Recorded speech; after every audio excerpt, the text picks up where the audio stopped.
now just coming inside and I heard some question relating to moral or something or who has that, and I was wondering, because I came and the priest was about to respond, but I wonder if it's okay to hear that. If not, then I'll say my piece. And maybe let me say it. As leader of the state, one of the leaders of the state, you put me here. I wonder, and maybe you can answer me, Mr. Chairman, whether or not I do have a moral obligation to future generation of the state. That's one.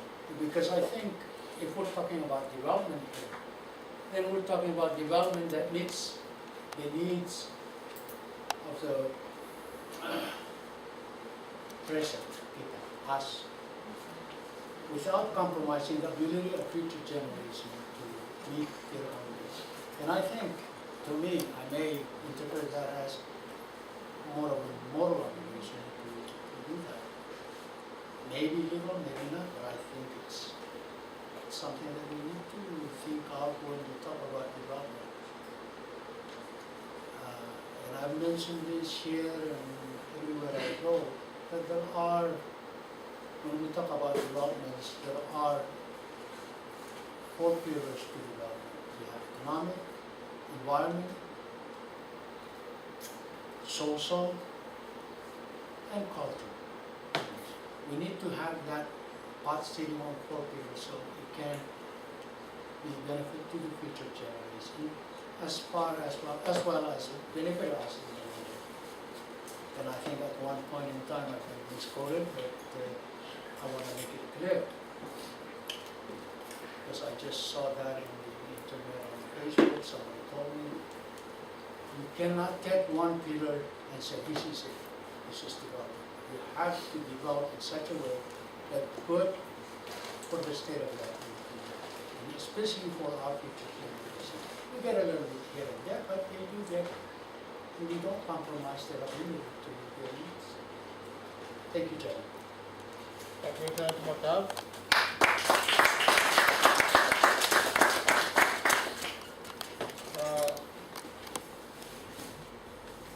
Any other comments?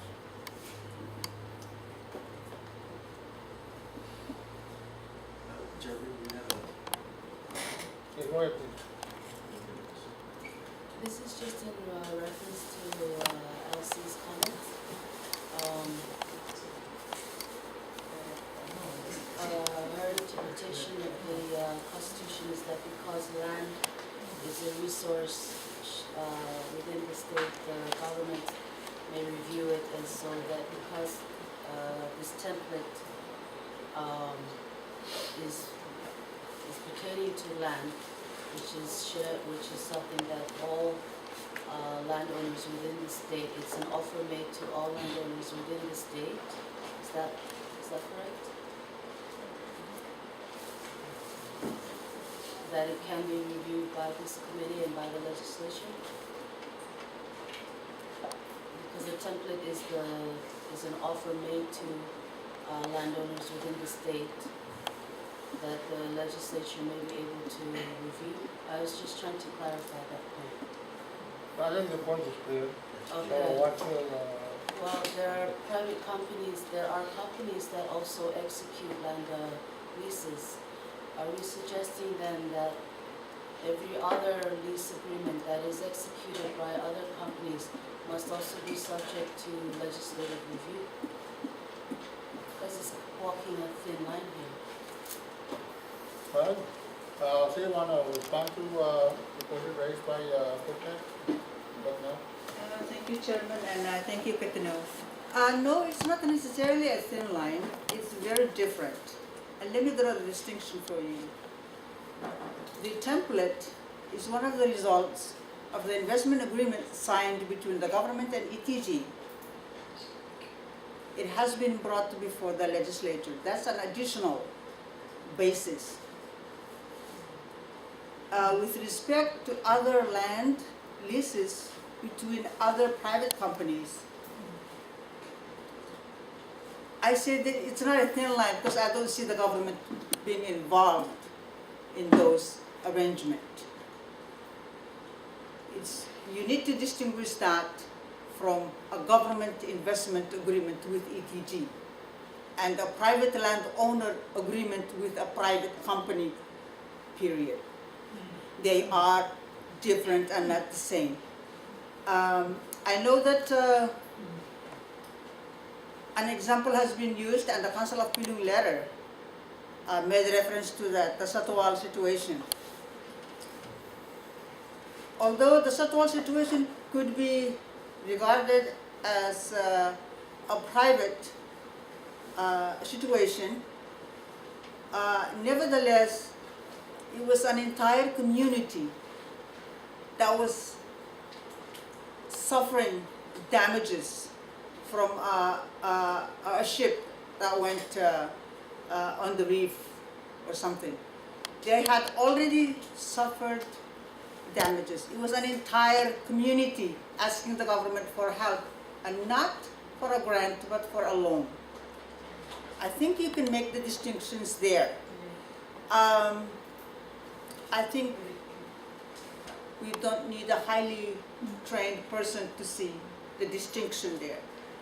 And I think that, and I'm treading on a thin line here by commenting on other policies, not purely legal issues, but by making references to completely different situations than the ETG and the government relationship, it confuses the people because it's very different. So there should be no reference, or strictly private situations should not be used as examples. Okay. Thank you. Thank you very much, ladies and gentlemen, for your input. The reason behind my trying to shift the emphasis from the legal aspect of why the government is involved and why RED is involved with this matter, that's not the issue before the committee now. The committee knows its right, and it is exercising that right. Now, if anybody does not understand that, we can pause that and we can deal with those elements of understanding and public education at a later time. But right now, the work before the committee is not the right of the committee to look into this matter. That is not before the committee. What the committee wants to get into is the discussion on these so-called templates. Because there are a lot of things in here that people need to become aware of. As we speak, there are people who are probably getting ready to sign something. And are these people getting the legal service that they need, required to have to get into this agreement? From what I'm hearing, the answer is no.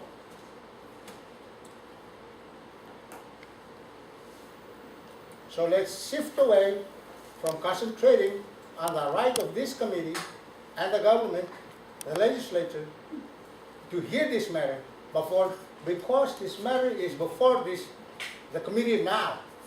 Let's not shift the focus. Let's focus on the real McCoy. Thank you. Go ahead, Vice President.